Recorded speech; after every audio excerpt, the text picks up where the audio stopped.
અમરેલી જિલ્લાના રાજુલા પોલીસ સ્ટેશનના police sub inspector આર.એલ. Rathod દ્વારા વાગરા પોલીસ સ્ટેશનના અમલદાર જોગ 1 વિનંતી રિપોર્ટ રજૂ કરવામાં આવ્યો છે, જેમાં વાહનોની ગેરકાયદેસર ઉઠાંતરી અને છેતરપિંડી અંગેનો એક મોટો મામલો સામે આવ્યો છે.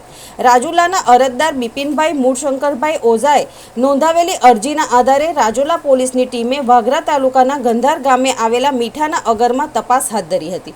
આ તપાસ દરમિયાન ત્યાંથી ગેરકાયદેસર રીતે રાખવામાં આવેલ 2 ટ્રેક્ટર, એક હિટાચી મશીન અને એક હાઈવા ડમ્પર મળી કુલ 4 કિંમતી વાહનો મળી આવ્યા છે.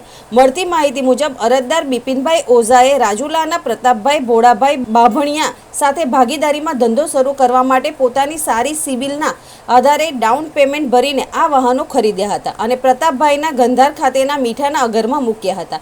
સને 2024માં પ્રતાપભાઈનું અવસાન થતાં તેમનો આ ધંધો તેમના કૌટુંબિક ભાઈ અશોકભાઈ મનસુખભાઈ બામણિયા સંભાળતા હતા. અરજદારના જણાવ્યા અનુસાર અશોકભાઈએ વાહનોનું ભાડું આશરે 85 લાખ ચૂકવ્યું ન હતું અને વાહનોનો કબજો પણ ગેરકાયદેસર રીતે પોતાની પાસે રાખીને છેતરપિંડી આચરી હતી. રાજુલા પોલીસે ગંધાર ગામના મીઠાના અગર પર દરોડા પાડીને વિનુભાઈ ભૂપતભાઈ ભામણિયાના કબજામાંથી મહિન્દ્રા કંપનીના 2 લાલ કલરના યુઓ 415 મોડેલના ટ્રેક્ટરો અને ટાટા કંપનીનું હિટાચી મશીન અને ટાટા કંપનીનું એક હાઈવા ડમ્પર કબજે કર્યા છે. આ તમામ વાહનો પર કોઈ નંબર પ્લેટ ન હતી. સ્થળ પર હાજર વિનુભાઈ પાસે આ વાહનોના ખરીદી, ભાડા કે ભાગીદારી અંગેના કોઈ પણ કાયદેસરના દસ્તાવેજો કે પુરાવા મળી આવ્યા ન હતા.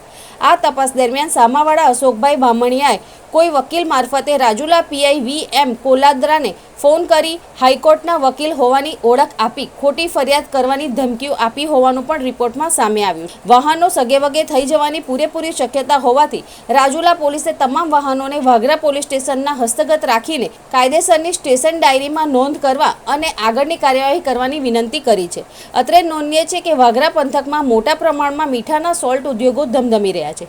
આ ઉદ્યોગ સાથે સંકળાયેલા વ્યવહારોમાં છેલ્લા કેટલાય સમયથી એક બાદ એક કૌભાંડો સામે આવી રહ્યા છે.